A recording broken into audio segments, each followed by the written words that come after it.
Well, good morning. How are you guys doing today?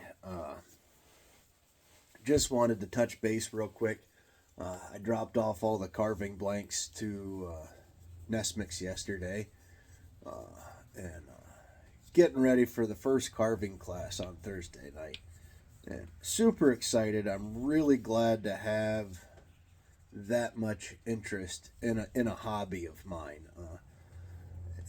And I honestly didn't think we would sell the classes out that quick. So we ended up, instead of doing one, we're having two now. I get a chance to sit down and talk with Zach. We might do some more.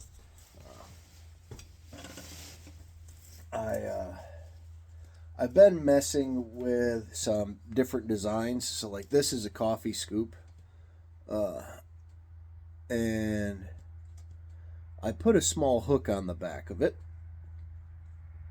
so you can hang it from the side of a jar. They call these scoops, but you could use them as a spice scoop as well. Um, and I rarely make two the same. Um, I use this weight as a counterbalance. So like if you lay this on a table, it just helps stabilize the bowl so it stays flat. Uh, and I haven't made one in quite a while, but this is a camp spoon. And a long time ago, I used to make these for my camping buddies. So, hollowed out the back, made it really light. These are made out of tulip poplar. So, they are very strong for the weight of the wood that's here. So, for your ultralight backpackers or just trying to save weight, way more eco-friendly than taking a plastic spoon. Not gonna break as easy as a plastic spoon. Not only that, you're not chewing on microplastics.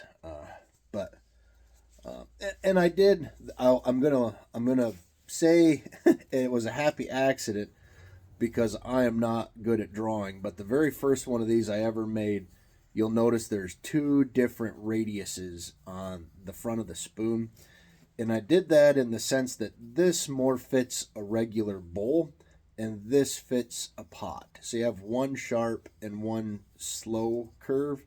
And I do keep these flat. So say you're frying some stuff up in a small pan, you've still got a little scrapey edge. If you're trying to stir stuff in a pot, you have this nice sharp edge. And when you're eating stuff, you have a shallower radius to go.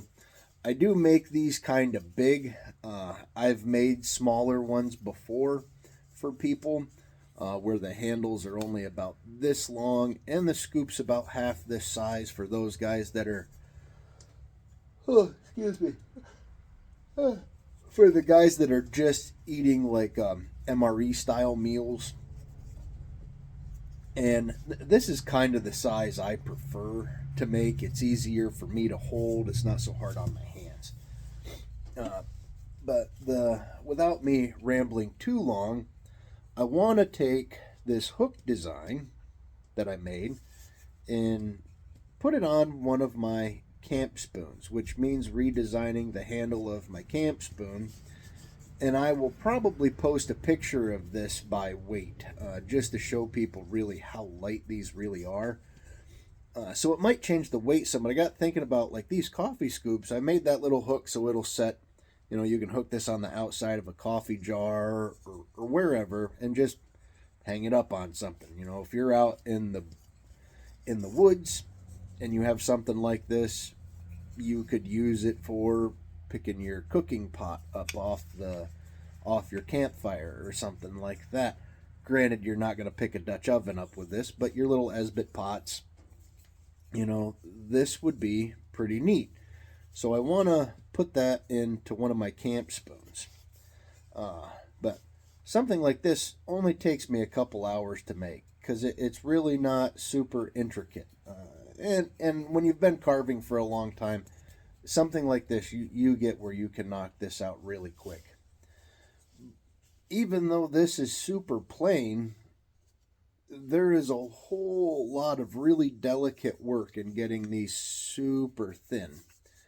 And I am curious if I say but the people that watch my videos or follow my Facebook or my TikTok, do you think there is a market for a camp spoon? Even though, like, obviously, you can buy titanium camp spoons, I think for like $10 now. And they're pretty light, you know. But I got 4 hours in making these. They're still way better than carrying a plastic spoon, in my personal opinion.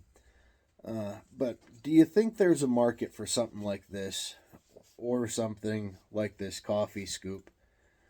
And what do you think it's worth? Because, like I said, I've never sold my spoons. I've always give them to people. Just because the amount of time that goes in making them, I've never really thought it was worth trying to sell them. Just because of the amount of time it takes to make them. And like I said, it's silly that takes that long. But when you're really trying to cut these down, ounces of weight and grams of weight, and keeping them rigid so they're still durable for camping, it is a pretty daunting task, I guess, at that. It is a lot harder to make something that is thin and durable out of wood than it is to do something, and I'm not knocking doing these coffee scoops either. These are a lot of fun, but these are a lot more robust. So there's not as much delicate style work to this as there is to these, because when you're cutting and prying on these, you get these thin enough, it would be really easy to take a carving knife and go right through the bowl of one of these, like a spoon like this, and just absolutely wreck your thumb. So you do want to be gentle. And like I said, there is some thought and design that goes into these. But let me know your thoughts, your opinions. Maybe I overthink this stuff.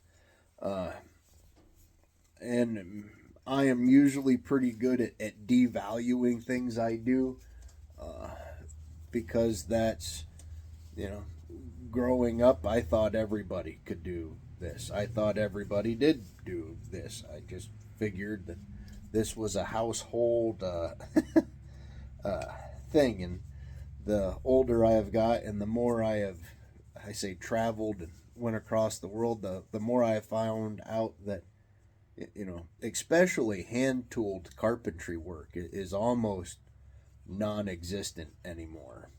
But hey, I hope you guys have a great day. I do thank you guys that watch my videos, and I am going to apologize for not getting more videos out here lately. But me and my dad had to rush really hard over the last month to get as many logs out as we could before north central Pennsylvania entered mud season. And we are supposed to freeze back up again next week, hopefully, so I can get some more logs out.